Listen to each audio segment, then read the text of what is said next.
Madame, Messieurs, bonjour et merci de nous rejoindre pour un nouveau forum consacré à l'actualité politique au Togo et surtout à un message adressé par les évêques du Togo à la classe politique, message qu'on peut résumer en ce mot: tout le monde est coupable.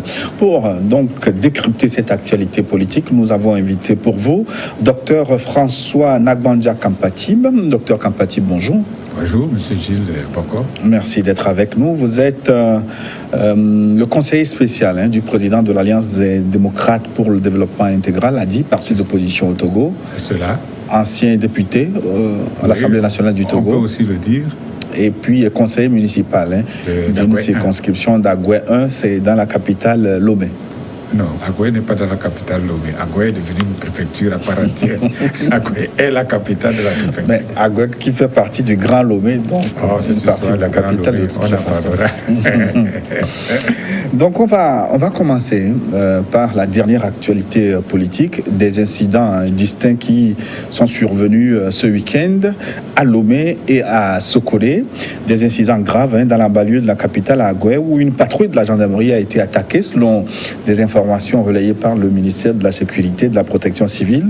3 militaires auraient été blessés à la machette et au couteau. 2 autres ont été agressés dans cette zone et leurs armes de service volées.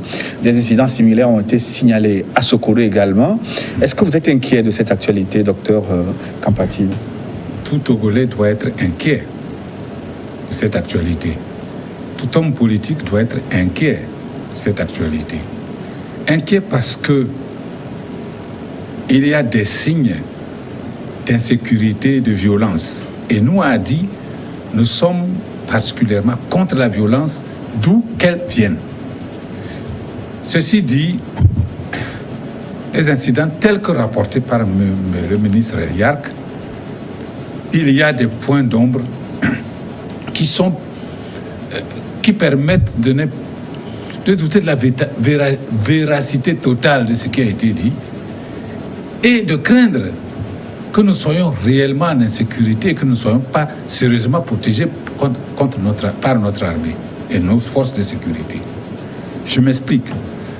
Dans ce que dit le ministre, il dit depuis un certain temps, il y a eu des bruits qui couraient sur une insurrection armée.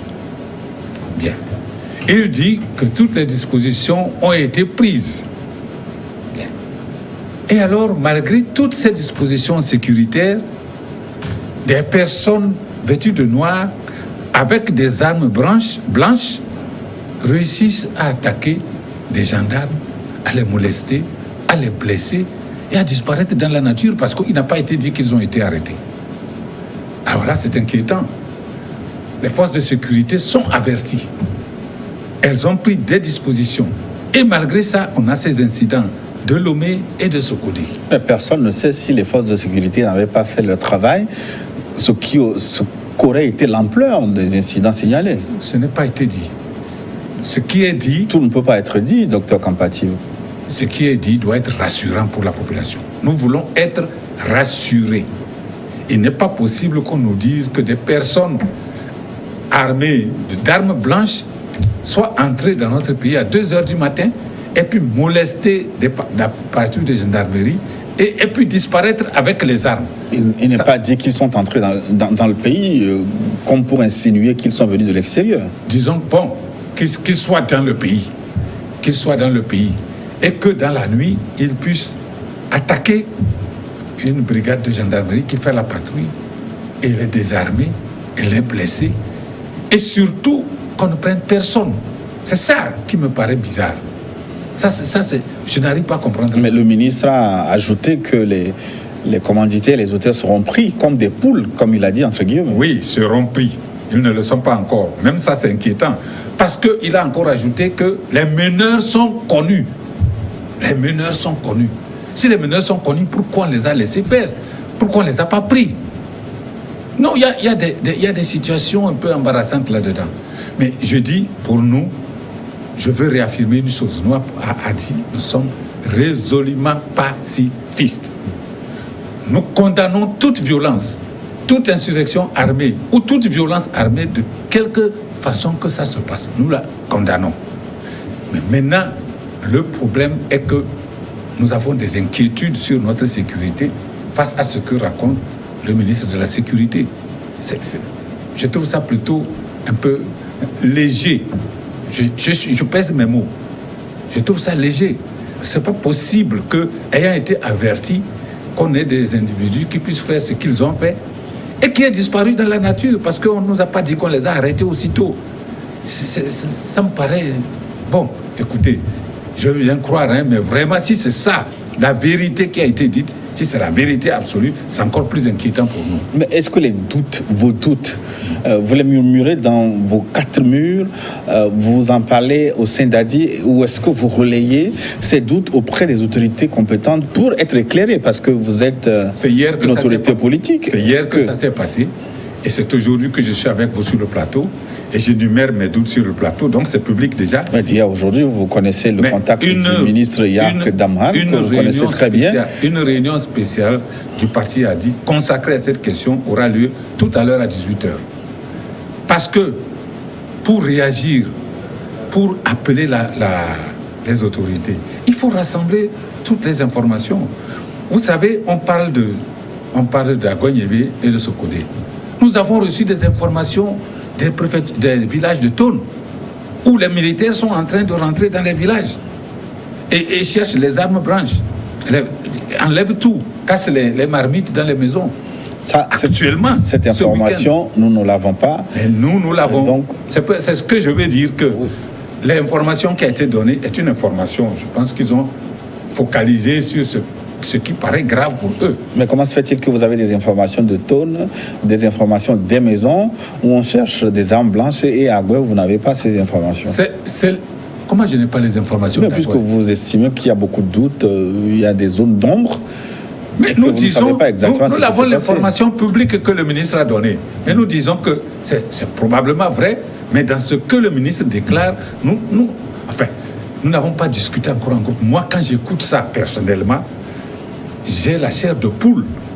Franchement, je me dis, si notre armée avertit d'une insurrection armée, on a dit, et si cette insurrection armée commence par des armes blanches d'abord, ce sont des plaisantins, les gens qui veulent faire l'insurrection armée. Oui, mais ça veut Comment vous pouvez faire l'insurrection armée face à l'armada militaire togolaise avec des armes blanches? Oui, mais ça peut signifier aussi que le contingent le plus important de cette insurrection présumée, ce contingent a été maîtrisé. C'est une supposition, une hypothèse. Hein? Vous pouvez supposer ce que vous voulez, mais si c'était ça, je suis sûr qu'il y aurait une parade énorme pour dire, mais voilà, il y a eu insurrection, nous avons arrêté telle personne, nous avons arrêté ceci. À moins qu'on se prépare bien pour le dire, sinon, s'il y avait insurrection, on l'aurait dit déjà. Alors, moi, je suis inquiet par rapport à ça. Je voudrais vraiment être rassuré par nos forces de sécurité. Dans les déclarations du ministre de la Sécurité, vous l'avez relevé tantôt, les présumés assaillants ont été vêtus de noir avec des armes blanches. Est-ce que ça suppose qu'on peut parler d'embryon terroriste dans ce qui s'est passé là? Enfin, même le ministre ne l'a pas dit. Parce que il faut ne pas mélanger les choses. Sur ce plateau, au lendemain des premiers événements de Sokodé avec le PNP. Le Parti national panafricain de Tikpi Yachadam. Avec le PNP. Il avait été exhibé un monsieur en rouge avec Chichia qui brandissait une arme. Cette photo a circulé partout. A dit voilà, c'était la preuve que c'est une insurrection armée. Ce personnage a disparu de l'écran et il aurait été arrêté par les forces de l'ordre. C'est ce qu'on a dit. Nous, on ne l'a pas présenté comme avoir été arrêté. Aux dernières nouvelles, nous ne savons pas ce qu'il est devenu. En tout cas, moi, je ne sais plus. On ne l'a jamais présenté en disant qu'il a été arrêté. Je n'ai jamais vu ça. Donc, ça laisse... Il y a des problèmes. De la même manière, dans la même filée, il y a eu à Mango, où on a dit qu'il y a un meeting à ce moment-là, c'était encore le CST, je pense. Non, c'était l'année dernière. Ce n'était pas encore le CST, c'est le C14. Le collectif Sofran du Togo. Non, c'était actuel, c'était la C14. Et il y a un meeting en préparation. Et puis, il y a des individus en rouge qui viennent s'investir dans le meeting qui crée des troubles, et la gendarmerie intervient, et c'est là que la ville de Mango a été bouclée. Alors, j'avais dit, des personnes en rouge, nous avons vu l'image, mais ce n'était pas des habits du PNP. Toute personne pouvait se mettre en rouge. Les habits rouges, ça ne signe pas le PNP. Donc, lorsqu'on donne des informations, nous prenons la peine de les disséquer pour voir si ça tient la route, si c'est vraiment la vérité. Vous voyez, ces jours-ci, avec Monseigneur Koudrou, est ressortie cette affaire des incendies des grands marchés de Lomé. Bon, on va revenir à cette actualité, mais en analysant tout ce que vous dites jusqu'à présent, ça veut dire que quand l'autorité publique prend la parole, vous doutez de tout. Hein? Ils nous ont appris à douter. L'autorité publique togolaise nous a appris à douter de ce qu'ils disent. S'ils nous rassurent, s'ils disent la vérité, qu'ils posent la vérité sur la vérité est évidente. On n'a pas besoin d'en douter. Donc les seuls crédibles dans cette affaire, c'est vous alors, non? Je n'ai pas dit ça. Je n'ai pas dit que moi, je suis entièrement crédible. Lorsque je parle, que je dis mes convictions, il y a des gens qui peuvent analyser, qui disent et qui peuvent dire aussi que non, ce que dit Dr Kampati à ce niveau, c'est pas... Ils ont le droit. C'est comme moi, j'ai le droit d'analyser ce qu'on me dit. Et ça, c'est d'ailleurs une situation habituelle. Lorsque vous discutez avec quelqu'un qui vous raconte une histoire, vous devez vous-même faire l'analyse et vous faire une propre opinion de ce que la personne vous dit.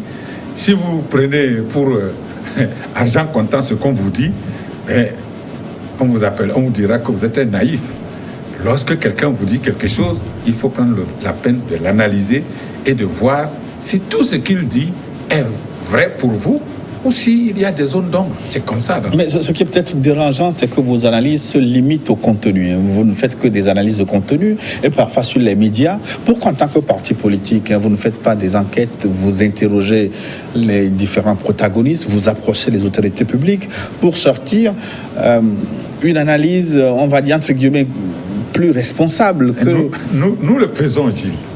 Nous interrogeons les protagonistes, nous approchons les autorités, mais nous ne sommes pas écoutés. C'est là le problème. Mais nous recevons rarement vos conclusions sur ces sujets. Voilà un début de conclusion que je vous dis. Les premières analyses de ce que nous avons entendu, nous sommes mais ces analyses ne sont rien de scientifique, c'est des opinions que vous relayez. Mais non, ce que dit... C'est votre avis sur le sujet. Ce que dit le ministre de la Sécurité, ce n'est pas n'importe quoi. C'est lui qui l'a dit. Et tout ce que j'analyse ici, c'est sur la base de ce qu'il a dit. Est-ce que vous ne pouvez pas aller plus loin que ça? Peut-être dites-nous quel est aller plus loin, comment? Allez les dénoncer, nous allons le faire. Croyez-moi, on l'a fait dans le passé. Avec les histoires du marché, avec les histoires de Mango, pas de dénonciation, on a dénoncé. On est allé voir les autorités. Vous tentez de creuser la vérité pour tracer une autre piste, parce qu'il est question de ça. Au lieu de commenter ce que les autres disent, tout simplement, de relever ce que vous appelez... Creuser quelle vérité? J'ai dit que nous sommes en train de creuser la vérité du ministre de la Sécurité. C'est le ministre de la Sécurité qui a dit. Nous avions déjà entendu parler de ces choses. Nous doutions de la vérité. Parce qu'on a entendu qu'il se passait des choses à Sokodé. Il y a encore des choses beaucoup plus graves. Il y a le secrétaire de l'ANC à Sokodé qui a été molesté ce week-end par des militaires qui sont rentrés dans sa maison. Il a fait... L'audio circule partout. Il ne s'est pas caché. Il a dit son nom. Donc, pourquoi vous faites confiance à un audio d'un secrétaire général de l'ANC et quand le ministre parle, vous doutez? Ce que l'audio dit... ce que l'audio dit, c'est en marge des événements que le ministre a parlé. Ce que l'audio dit, les gens sont venus chez lui.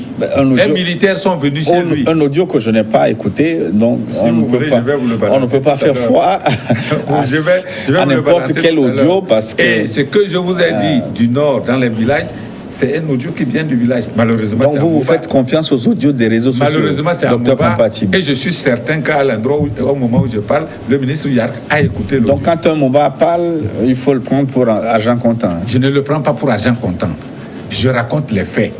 Je dis, il y a un audio qui circule et qui nous dit que des militaires sont allés dans un village, Plégou, s'appelle le village, et entrés dans les maisons et a enlevé toutes les armes blanches. C'est une réalité. Quel crédit on peut donner à cette information? Parce que... Alors, si vous, journalistes, vous avez cette information, vous aussi, vous avez vos moyens d'investigation, allez investiguer et dites-nous, nous sommes allés, nous n'y avons rien trouvé.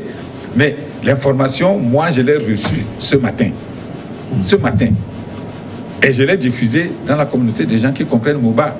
Et le ministre comprend Moba. Donc, vous avez diffusé une information dont vous ne maîtrisez pas les sources, une information que vous n'avez pas vérifiée. Moi, je ne suis pas journaliste. Hein. Au cas où l'information s'avérait fausse. Je viendrai reconnaître devant vous que l'information est fausse. Mais c'est punissable par la loi. Pas du tout. Si.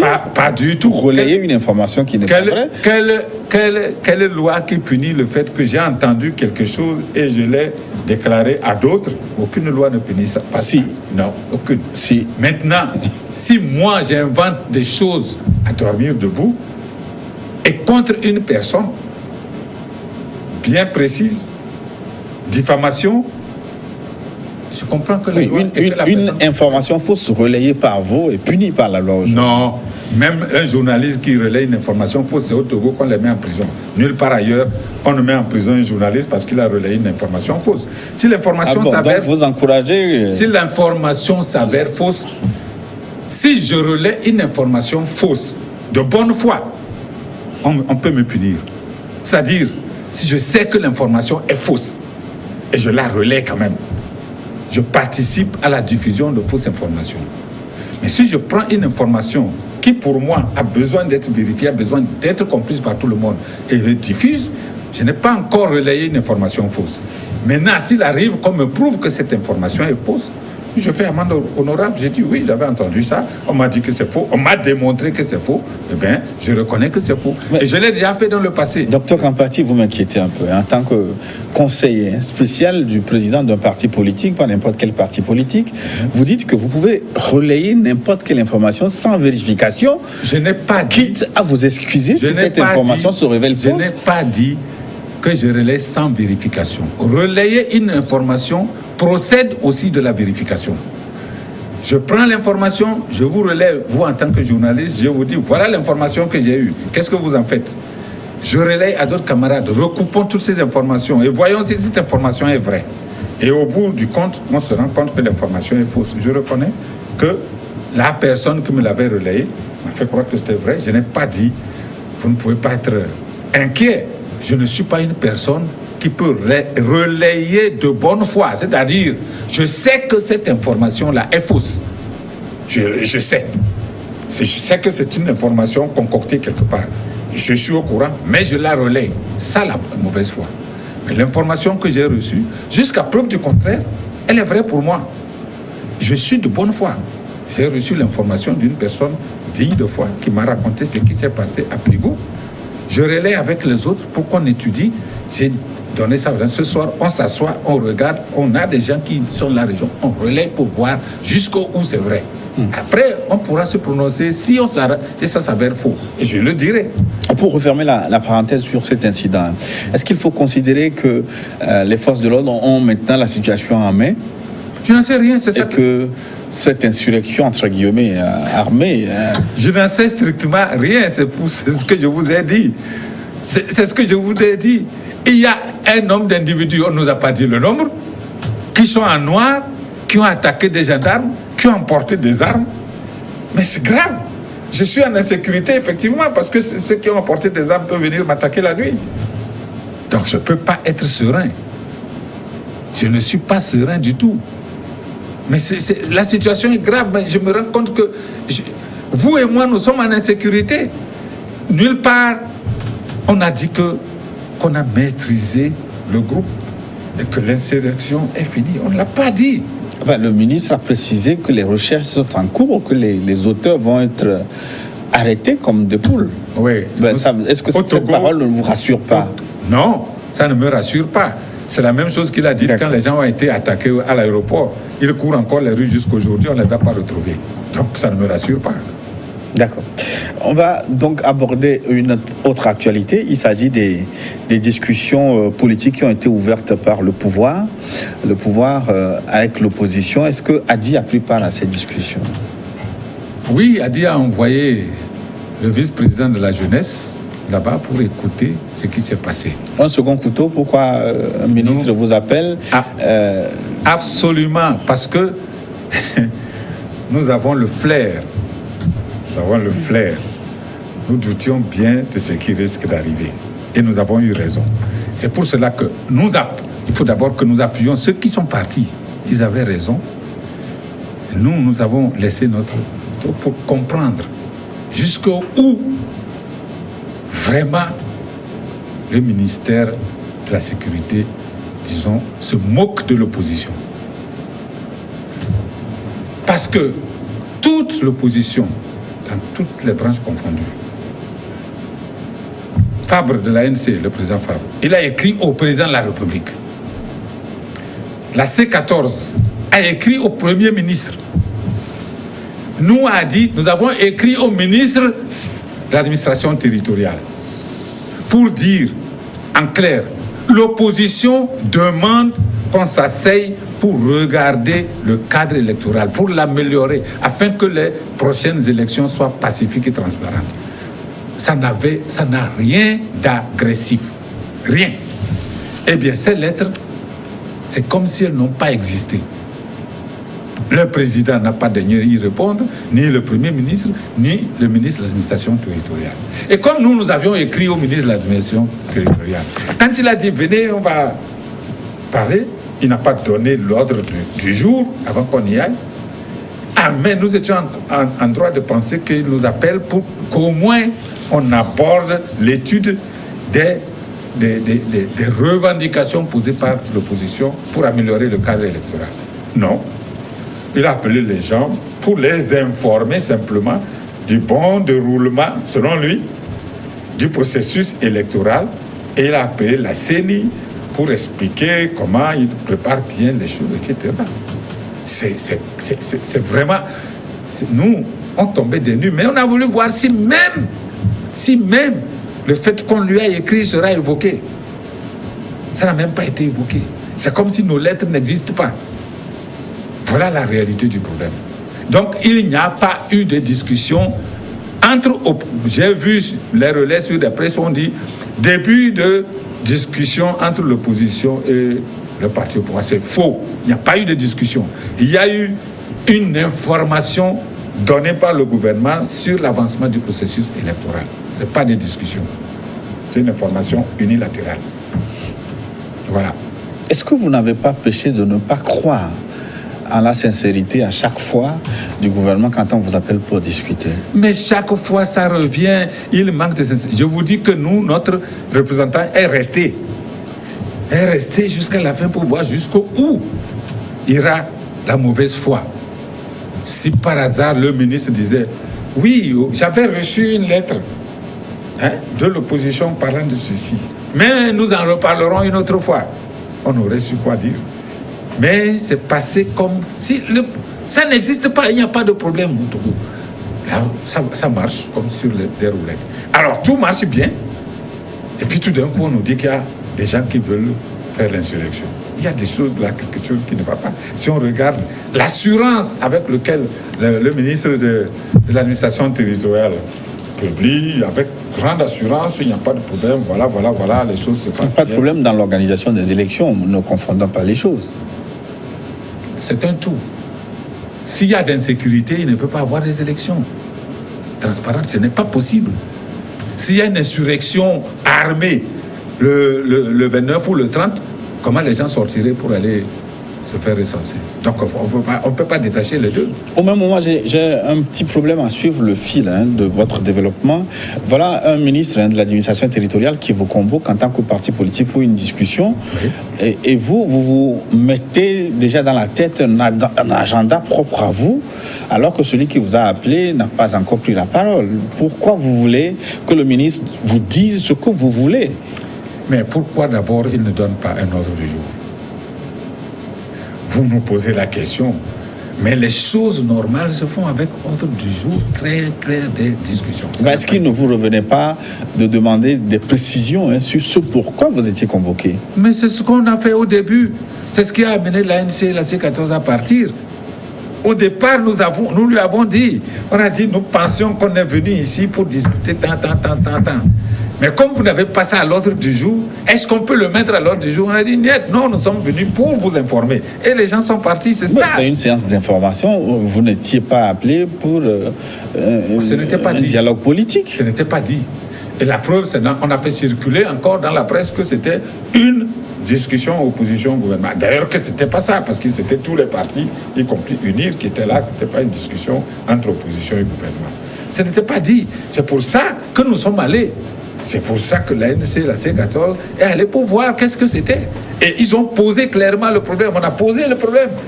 Mais nous avons écrit, nous avons demandé ceci. Pourquoi ce n'est pas sur ça qu'on nous convoque pour discuter? Voilà le problème. Comme vous l'avez relevé, certains ont claqué la porte. Que pensez-vous de cette stratégie? Ils ont bien fait. Ah bon? Ils ont bien fait. Parce qu'au moins, le ministre va comprendre et le gouvernement va comprendre qu'on attend mieux. On attend une réelle discussion sur le cadre électoral. Monseigneur Prodio crie dans le désert. On reviendra sur la lettre des évêques. C'est écrit dedans noir sur blanc. Nous pouvons être au Togo, être dans la paix, dans la sérénité, que quand on engage de vraies discussions et qu'on aboutit à des conclusions consensuelles sur l'aménagement du cadre électoral avant les élections de 2020. Là-dessus, toute l'opposition, dans son ensemble, est d'accord. Même si on entend ici par là des gens qui disent « Bon, nous ne voulons pas de 4e mandat pour ceci », c'est qu'ils ne croient plus.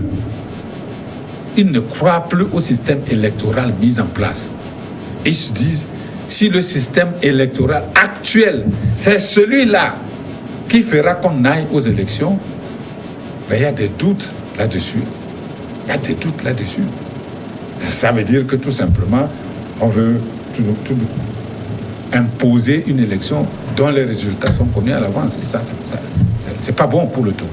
Finalement, est-ce que cette stratégie de l'opposition, claquer la porte, certains ont cru penser que les leçons tirées du boycott des législatives de décembre 2018 ont tué ce virus de la chaise vide en l'opposition, mais curieusement, ça a ressurgi la dernière fois.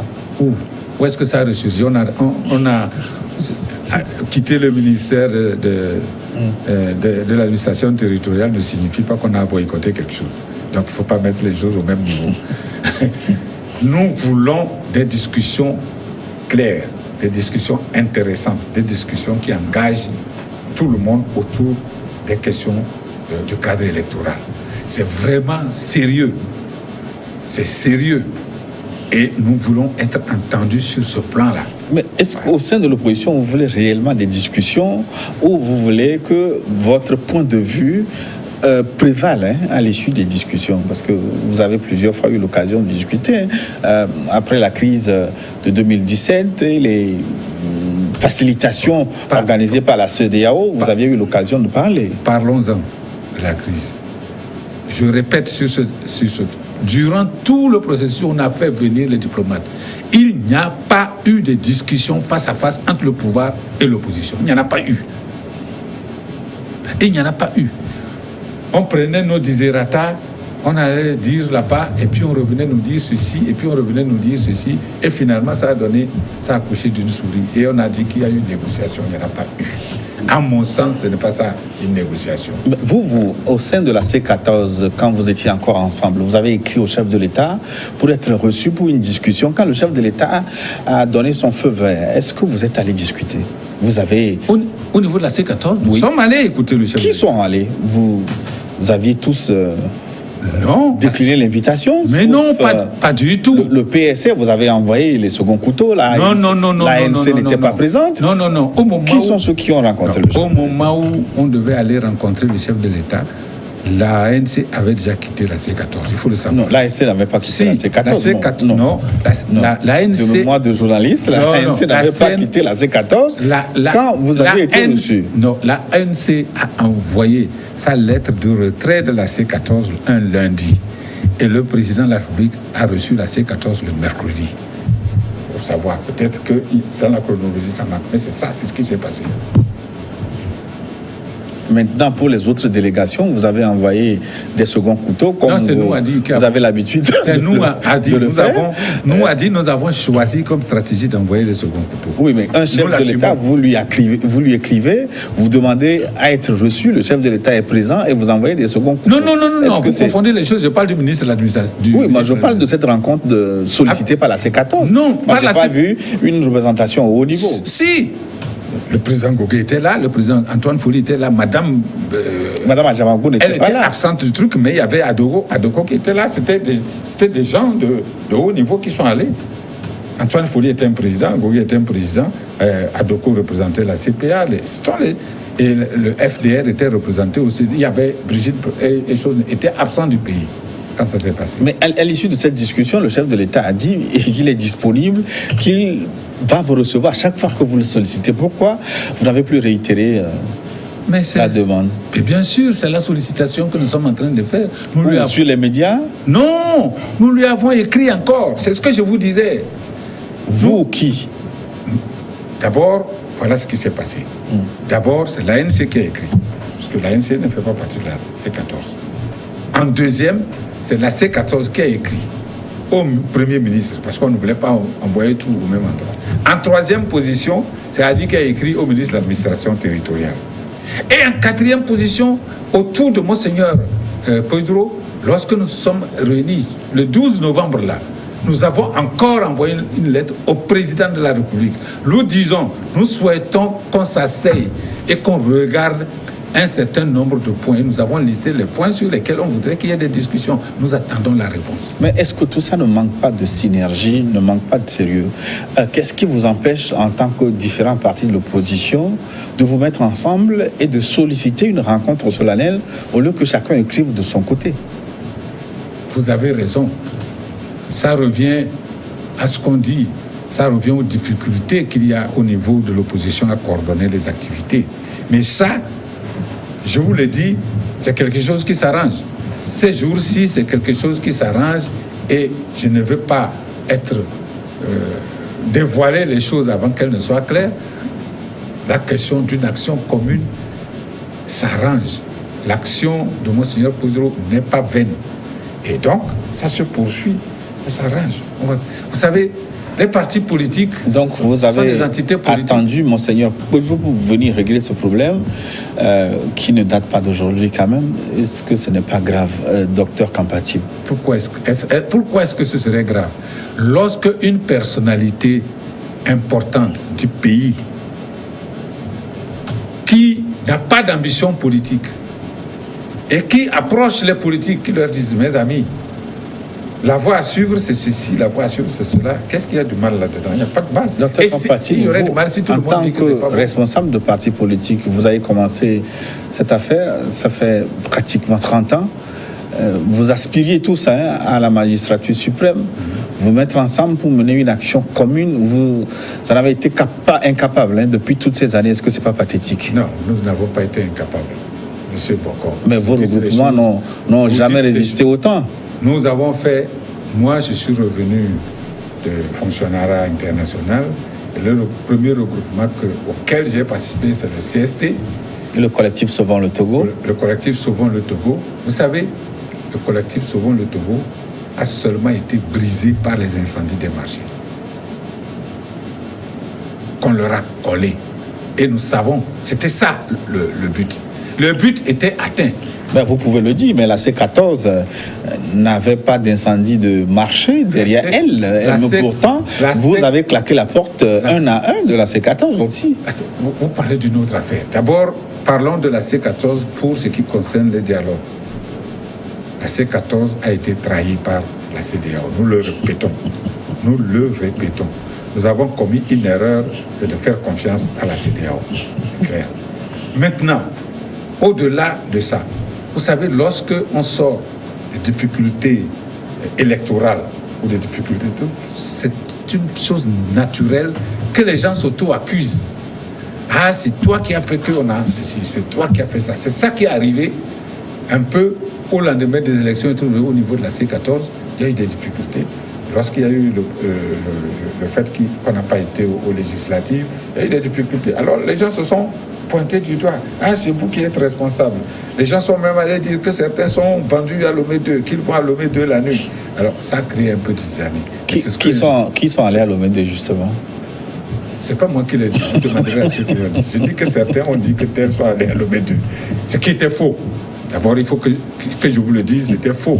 Personne, les trucs n'est allé à Lomé 2 subtilement, faire quelque chose, raconter des choses sur le dos des autres. Mais parlons-en. Est-ce qu'en réalité, aller voir le chef de l'État, parce que quand on parle de Lomé 2, ça veut dire aller voir le chef de l'État. Est-ce que c'est un crime? Est-ce que c'est une peste d'aller voir le chef de l'État? Mais justement, non. Justement, non. Si on va voir le chef de l'État, parce qu'on pense qu'en le voyant, on peut apporter un plus à la situation, et qu'on ne le cache pas, et qu'on va le voir, et il n'y a rien dedans. Mais seulement la politique au Togo est arrivée à un point que les soupçons sont tels que lorsqu'on vous voit sortir de la présidence, vous êtes allé chercher des sous. On ne cherche pas à savoir si vous êtes allé faire même un travail technique. Je ne sors pas les trucs. Il y a quelqu'un, il est allé juste pour un problème technique. Ça n'avait rien à voir avec la politique. Dès qu'on l'a vu sortir, c'est un traître. Il est allé à Lomé 2. Mais est-ce que vous pouvez résoudre des grandes questions politiques sans ces négociations de couloir, sans des discussions à huis clos? Nous ne pouvons pas. Je suis pour les discussions de couloir, je suis pour les discussions, ce qu'on appelle les passerelles, parce que le Togo n'a pas besoin de sombrer dans la guerre civile. On n'a pas besoin de ça. On n'a pas besoin de se regarder en chien de faïence jusqu'au jour où nous allons commencer à nous mordre comme des chiens. Non! Nous devons résoudre les problèmes par la discussion. Et les passeroles sont une partie de les passerelles sont une partie de la politique. Donc vous dites une chose et son contraire. Si les passerelles étaient si utiles, donc on ne va pas parler des passerelles comme des insultes à l'endroit des... Je suis en train de dire que c'est un pis-aller. Je ne suis pas en train de dire que ce qui a été fait est bon. J'ai dit qu'il y a des gens qui disent ci, qui disent ça. Et ça, c'est mauvais. C'est pas parce qu'on me voit le soir aller chez un voisin. J'habite à côté de l'ancien ministre Ayassor. Nous sommes des voisins. Alors, si le soir, je m'en vais voir le ministre Ayassor et qu'on va voir au Togo, c'est un crime. Est-ce que vous le voyez en réalité? Non. je ne le vois pas. Mais je veux dire, je peux le voir. Ça veut dire que vous vous laissez dissuader par Non, mais je peux le voir. Mais ce n'est pas seulement de notre côté. Du côté du NIR aussi. Les gens du NIR ont peur de venir chez moi. Parce que s'ils viennent, le lendemain, on va leur poser des questions. Qu'est-ce que vous êtes allé chercher chez Dr Kampati? Nous sommes dans une situation absolument... C'est incroyable, quoi. On ne peut plus se fréquenter parce qu'on est de l'opposition ou du NIR. Actuellement encore, c'est ça la réalité. Et c'est bien dommage. Moi, je voudrais bien le soir aller m'asseoir chez lui, on boit, il vient aussi chez moi, on boit, on cause. Comment est-ce encore possible alors que vous, par exemple, vous avez passé plusieurs années à l'Assemblée nationale en tant que député, vous avez côtoyé les autres cadres des partis, on va les appeler adversaires, oui. Le parti au pouvoir, vous avez passé au moins 5 ans à travailler ensemble. Oui. Et comment vous pouvez ne pas vous visiter? C'est bien dommage. Mais moi, personnellement, je n'ai aucune difficulté à vouloir visiter quelqu'un. Mais votre voisin, vous l'avez dit, vous n'allez pas chez lui. Non, vous ne dînez pas, vous... Non. Mon voisin, je vais dire, on n'avait pas l'habitude de se voir depuis. Le voisin que j'ai nommé. Mais aujourd'hui, s'il m'appelle aussi, je suis l'aîné, s'il appelle, je suppose qu'il viendra. Mais je ne dis pas que je ne fréquente pas les gens du NIR. Je n'ai pas dit ça. Je fréquente pas mal de gens qui sont corrects, avec qui je discute. J'ai un voisin qui est du NIR, un autre, je ne parle pas du voisin, un autre bien plus proche qui est du NIR. Nous nous fréquentons, nous buvons le thé, nous mangeons ensemble. Il n'y a pas de problème. J'ai des anciens députés qui sont restés des amis où nous nous fréquentons. Je dis tout simplement qu'il faut qu'on enlève ce virus de la suspicion au sein des deux partis. Il y a un virus de la suspicion qui est dangereux et qui va faire en sorte qu'un jour, on va se manger. Pour l'instant, on se regarde en chien de faïence. Il faut que ce virus-là, on le tue. Sinon, un jour, on va commencer réellement à se manger. Mais je vous renvoie la question. La question sur l'impossibilité de vous unir au sein de l'opposition, au point que ce soit Monseigneur Poudreau, au péril peut-être de son repos, est-ce que c'est un personnage âgé aujourd'hui, qui tente de recoller les morceaux. Est-ce que ce n'est pas un échec patent pour vous en tant que leader de l'opposition? Certainement, il faut le reconnaître que c'est la partie la plus douloureuse de notre vie commune dans l'opposition. Les divisions, les suspicions. C'est à croire que l'adversaire a semé un grain de division qui pousse parmi nous et qui fait qu'au moindre, à la moindre, peut-être même avec tout ce que je dis ici, je pense que ça va réunir les gens, mais peut-être au sortir, il y a quelqu'un qui dit « Ah, mais vous avez entendu ce qu'il a dit, nous on n'est pas d'accord avec ça, il a dit ceci, il a dit cela ». C'est bien dommage. On était arrivé au point où c'était comme ça. Et donc l'œuvre de Monseigneur Poudreau est simplement saluée. Ça arrive, ce n'est pas au Togo seulement. Au Congo, l'Église catholique s'est investie. Il y a d'autres pays où... Mais au Togo, ce n'est pas l'Église catholique, c'est au Togo, un personnage de l'Église catholique. Oui. Il ne le fait pas au nom de l'Église catholique. Non, il ne le fait pas au nom de l'Église catholique. Mais au Togo, l'Église catholique s'est investie à son temps. S'investir dans quelque chose, ce n'est pas sortir sur les radios et puis dire on a fait. Par le passé, depuis l'indépendance, l'Église catholique a constamment mis sa part de vérité dans la conduite des affaires au Togo. Seulement, elle n'a jamais été écoutée. Et c'est quoi, en réalité, le problème entre vous? Pourquoi il est difficile de travailler ensemble? Moi, je ne parle pas simplement de rester au sein d'une coalition, mais pourquoi, au sein de l'opposition au Togo, vous avez du mal à coordonner vos voix? C'est difficile de travailler ensemble pour une raison relativement simple. C'est lié à la durée du pouvoir dictatorial qui a réussi à mettre des vices partout. Et c'est, vous savez, au lendemain de la révolution, oui, c'était une première révolution en 91. Nous avions tellement soif de la démocratie, tellement soif, que quand on a ouvert le robinet de la démocratie, l'eau a coulé si fort que personne n'a pu boire à sa soif. C'est une image importante. Je reviens à l'époque, en 91, où il y avait des voix quand même qui disaient démocratie d'abord, multipartisme après. Ça, l'un des coups fatals de la lutte sur la démocratie a été de publier une loi sur le multipartisme. Alors, nous tous qui avions soif, nous nous sommes précipités sur le robinet. Et nous avons voulu boire à CCT, mais personne n'a réussi à boire à sa soif. Et depuis ce temps-là, nous cherchons à boire à notre soif. Et c'est ça qui fait que on continue de se diviser, de se manger le nez dans l'opposition. Ce n'est pas une bonne chose. Et chaque fois qu'il y a un moyen de se rassembler, il faudrait qu'on se rassemble.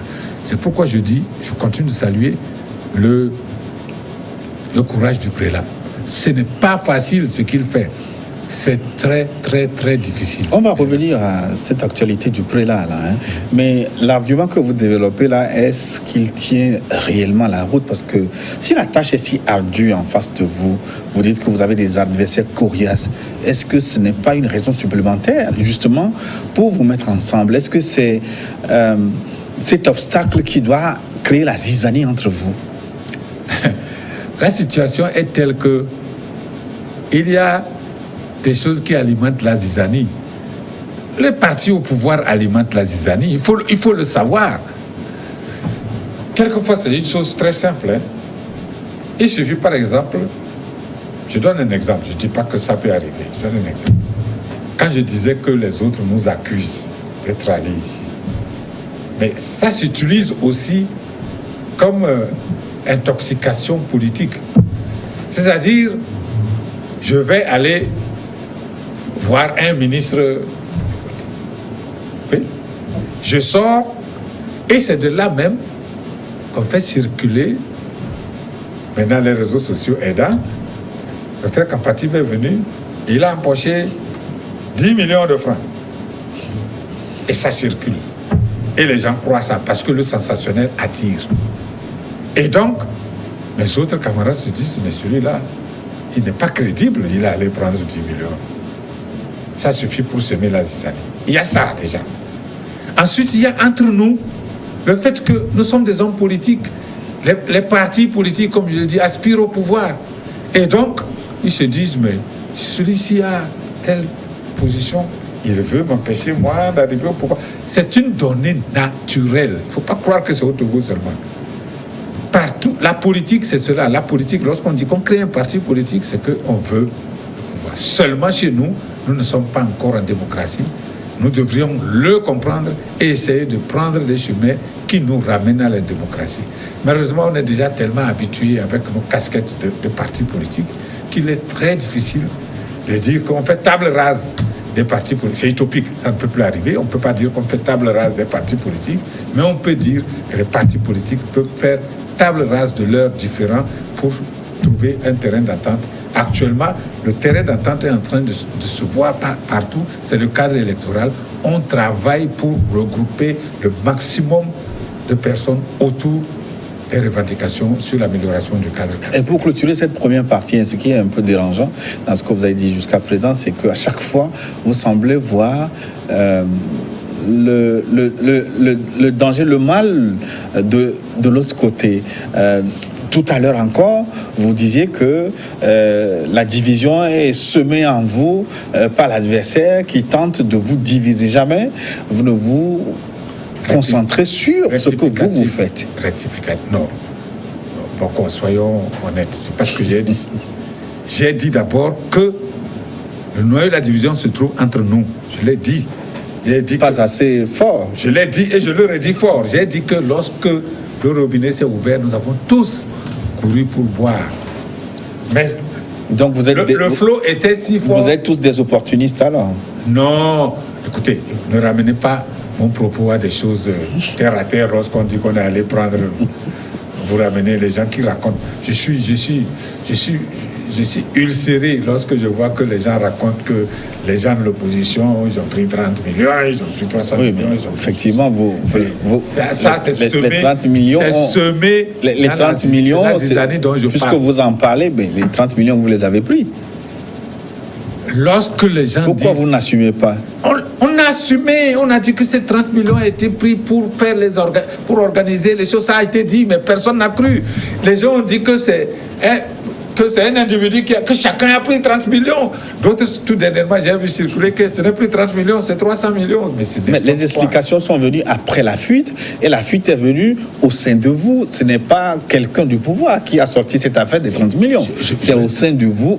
Je l'admets, mais je dis simplement que ça a pris des proportions allumées, alimentées par d'autres intentions. C'est tout ce que j'ai dit. Ça a été alimenté par d'autres intentions. Bon, fermons la page parce que ça, c'est déjà vieux, c'est le passé. C'est déjà vieux et consommé d'ailleurs. Hein? C'est vieux et consommé. Non, c'est pas consommé. Consommé au sens que tu dis, non. Merci, Dr Kampatib. Nous arrivons donc à la fin de la première partie déjà de notre émission. On va marquer une pause, puis une édition de journal. On se retrouve dans la seconde partie pour évoquer justement les démarches du prélat togolais, Monseigneur Kodjo, qui tente de vous réunir au sein de l'opposition. On évoquera aussi les positions de votre parti ADI par rapport à la présidentielle de 2020 prévue pour février-mars de l'année prochaine. À tout de suite donc pour la seconde partie de notre émission.